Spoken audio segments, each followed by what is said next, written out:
Welcome back. The UN is out with some new dire warnings about a worsening humanitarian crisis in Sudan amid the ongoing conflict. The World Food Program now warns that an additional 2.25 million people in Sudan are expected to slip into hunger in the coming months as a result of the ongoing violence. Meanwhile, civilians in Sudan continue to flee their homes. UNICEF estimates 82,000 children have fled to neighboring countries, and an additional 368,000 are now internally displaced. Despite multiple ceasefire attempts, fighting between the two warring military factions has continued now for almost a month. Earlier this week, I spoke with UNICEF's Executive Director, Catherine Russell, here in studio after she returned from Africa. I began by asking about UNICEF staff that are still on the ground in Sudan and what they're telling her about the conditions on the ground and the ongoing violence. I think the biggest challenge about Sudan is it was already a humanitarian challenge before this happened. We estimate that almost a third of the country needed some humanitarian assistance before this conflict started, and that includes children who weren't in school. I think it was 7 million children not in school, children who were severely malnourished, who we were trying to deal with, children who didn't have access to water and sanitation. Now we have this terrible conflict, which has been merciless on the population that lives there, and it's been incredibly challenging. I always say that, war it's almost always, whenever you have a war or a conflict, it's a war on children. And I say that because children are very dependent on government services, right? They need education. They need water and sanitation. They need, in many cases, nutrition. And this conflict has completely destabilized everything that's been happening there. What are the biggest challenges for your staff who are still there? Well, it's interesting. I was in Kenya last week, and I met with our staff, many of whom had come out of Sudan, and what they were describing was absolutely horrific. I mean, they were there.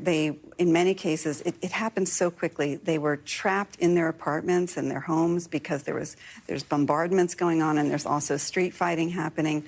There are these RSF forces who are pillaging all sorts of places, and they pillaged one of our offices. And so people are hunkered down, but they have no electricity, no water, no food. They hear all of this, these sort of attacks outside. There were reports of sexual violence, which was terrifying to everybody in the population, including the teams who were there. So I think it was just really a terrifying situation. We have been able to get many of our international staff moved out of Khartoum.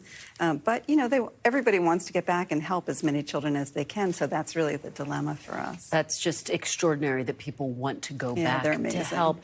Can you help us to understand right now, were you able to evacuate the staff who wanted to be evacuated? And do you have an evacuation plan for those who are still on the ground there?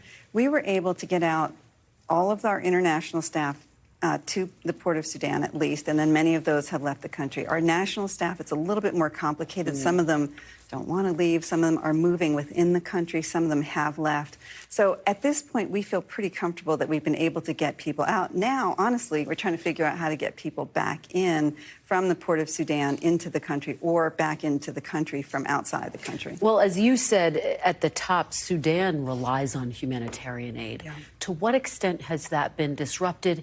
And are neighboring countries able to access the areas to help, to provide the help that's needed, to help to restore, for example, things like electricity, to give food, to help with running water? Yeah, we're pretty far away from that right now because it's a live conflict. I mean, really the challenge for the neighboring countries is that people are fleeing Sudan. We're estimating about 700,000 people are on the move inside the country, which is one thing, and then about 150,000 so far have moved to neighboring countries, so Ethiopia, Chad, Central African Republic, and South Sudan. So people are on the move because they're terrified and they're afraid of being killed in their homes. So it's very destabilizing in a region and an area that really cannot afford to be destabilized further. And I know that one of the areas that you've been focused on is the impact of climate change on Sudan, on crops, for example. How has that compounded this already very volatile situation?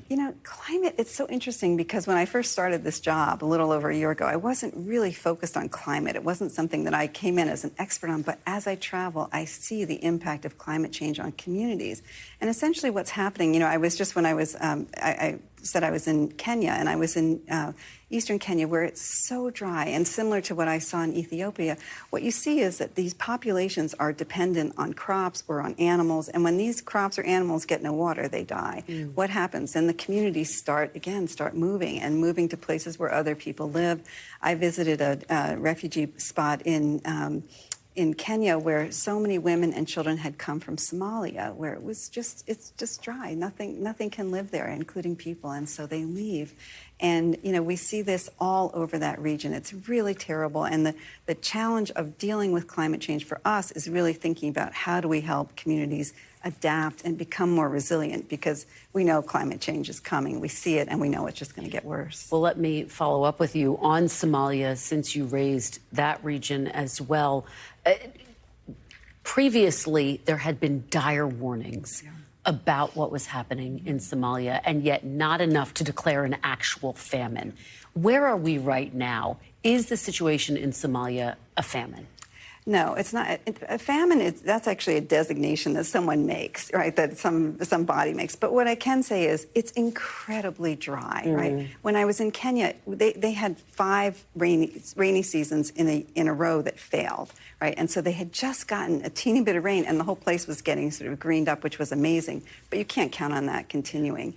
And so what happened, as I described earlier, is that everything kind of, depends on water, right? So when these communities are dry, they can't support the populations that live there. So whether it's Somalia, parts of Kenya, all over the Horn of Africa, it's so destabilizing for these families. And what happens, especially for children, is because children rely on, some sort of services, on food. They need food. They're very vulnerable to that.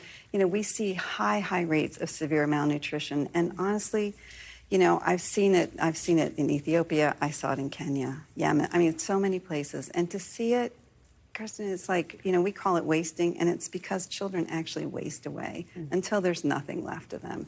And if we can get to them, we can help them, but we can't always get to them. And so it's just a devastating, horrible thing to see. It is, and so hard to hear about, too. And we thank you so much for bringing us that critical information and for the work that UNICEF is doing on the ground. We really appreciate it. Catherine Russell, thank you for your time.